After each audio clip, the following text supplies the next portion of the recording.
प्रणाम सभी को। मेरा नाम बिंदिया भंडेरी है। मैं जामनगर गुजरात से हूँ।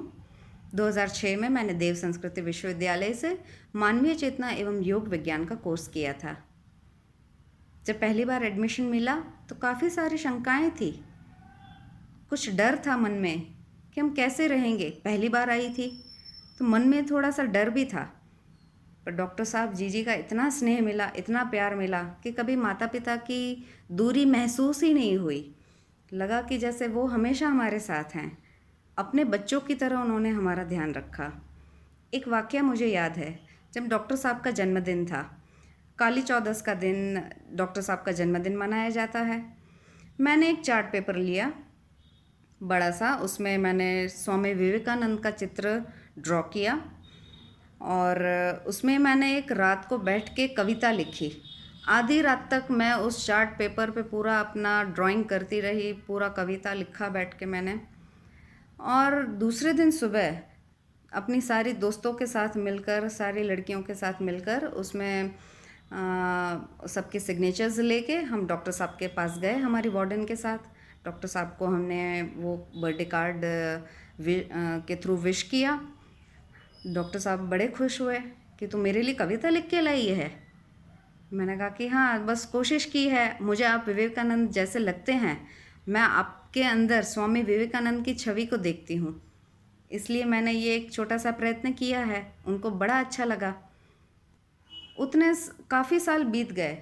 अभी हाल ही में 2018 में गुजरात के चलाला नाम के शहर में एक गायत्री परिवार का कार्यक्रम था। वहाँ पर डॉक्टर साहब भी आए थे। मैंने उतने सालों के बाद वापस फिर से वो कविता लिखी और वो कविता लिखकर मैं डॉक्टर साहब को देने के लिए गई। जब डॉक्टर साहब को मैंने कविता दी, उन्होंने कहा कि तू फिर से मेरे लिए कविता लिख के ले आई। तब मुझे इतना आश्चर्य हुआ कि मुझे लगा कि शायद उनको मेरा चेहरा या वो वाक़या याद ही नहीं होगा, क्योंकि काफ़ी साल बीत चुके थे। 2006 में मैंने जो कविता लिखी, उसके बाद 2018 में मैंने उनके लिए लिखा और उनको अभी तक याद था। उन्होंने कहा कि फिर से तो मेरे लिए लिख के लाई। कभी एक पिता अपनी बेटी को भूल नहीं सकते। इस एहसास के साथ मैं आपको कहना चाहूँगी कि वो सच में हमारे पिता हैं, भले ही उन्होंने हमें जन्म ना दिया हो। डॉक्टर साहब जी हमेशा हमारे साथ रहते हैं। जब हम लोग इंटर्नशिप में गए, रांची पहुंचे थे हम लोग, करीब 1-1.5 महीने का समय बीत चुका था इंटर्नशिप का और काफ़ी मुश्किलों भरा समय भी गया था। डॉक्टर साहब का एक दिन फ़ोन आया शक्तिपीठ में। किसी ने आके हमसे कहा कि डॉक्टर साहब का फ़ोन आया है और आप लोगों के बारे में पूछ रहे हैं कि हमारी बच्चियां कैसी हैं, उन्हें कोई तकलीफ़ तो नहीं है, आप उनका ख्याल रखिएगा, उनका ध्यान रखिएगा। तब लगा कि डॉक्टर साहब हमारे बारे में पूछ रहे हैं।